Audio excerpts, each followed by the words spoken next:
Belle première expérience, déjà très belle organisation. Moi j'ai trouvé que c'était très fluide, que ça coulait de source, il n'y a pas besoin de trop réfléchir à part 2-3 détails. Mais au niveau logistique c'était très bien. Après au niveau sensations physiques, pour moi de très très bonnes sensations physiques. J'ai beaucoup aimé le côté endurance dans ce type de sport. L'alliance de la course à pied et du fitness, je trouve que ça matche bien. L'esprit, enfin cette compétition là, elle enchaîne des épreuves qui sont toujours différentes, du coup c'est plus simple psychologiquement je trouve. À chaque fois on valide des étapes et ça avance plutôt vite sur des gros volumes. Donc bonne sensation. Après ce que j'ai trouvé difficile, c'est en fait la course, je l'ai très bien vécue dans son ensemble.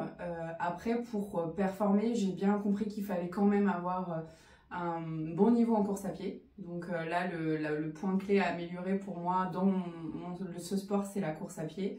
Après, tout le reste est, je trouve, très accessible dans le sens où on peut facilement s'entraîner et on n'a pas besoin d'avoir de qualité technique particulière pour performer, pour moi, dans ce type de compétition. Donc accessible à tout le monde et avec des bonnes sensations. Ok, super. Du coup, j'en profite pour poser 2-3 questions, parce que toi, tu étais dans une catégorie en équipe, donc vous étiez deux qui représentaient un peu la salle en équipe de femmes, donc duo femmes. Qu'est-ce que tu as trouvé qui était cool? Est-ce que tu peux nous donner une ordre d'idée, du coup, peut-être des temps d'effort ou temps total? Alors, ce qui est cool quand on est en équipe, c'est que on a quand même toute la course à pied à faire avec son coéquipier de la même manière et ensemble. Par contre, les épreuves fonctionnelles au milieu sont divisées en deux. Enfin, en tout cas, on peut les diviser à égalité ou pas. Ça dépend de la forme et des qualités de chacun.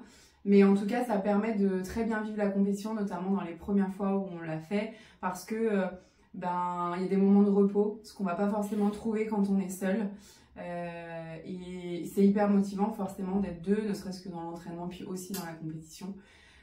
Et quand on ne le fait pas pour soi, on le fait pour l'autre. Donc moi j'ai trouvé ce format très agréable à faire. D'autant plus qu'on a souvent un binôme qui va avoir une qualité, nous une autre, et ça va se compléter, donc ça c'est chouette. Après, ouais, voilà, vraiment ça c'est le côté positif de la course à deux. Après je pense qu'il faut travailler la course à pied plus avec son binôme, c'est vraiment le plus important. Et les épreuves fonctionnelles, ça passe vraiment bien. Ok, super. En fait, bon, après là, je couperai. J'ai rédigé un article avec tous les scores, tous les détails, etc., tous les intervalles, hein, avec des tableaux et machin. Du coup, ça permettra, en fait, entre chaque vidéo, score machin, de mettre les vidéos de chacun. De ce que tu dis, je pense que c'est plutôt pas mal. Détailler tes scores et ton vidéo, c'est pas l'idée, parce que de toute façon, on aura les détails des scores.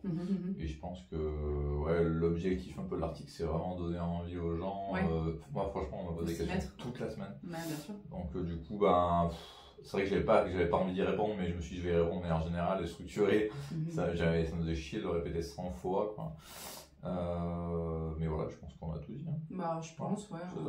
Franchement, c'était vraiment bien. Ah ouais, moi je vais couper. Merci pour le temps. L'idée, c'était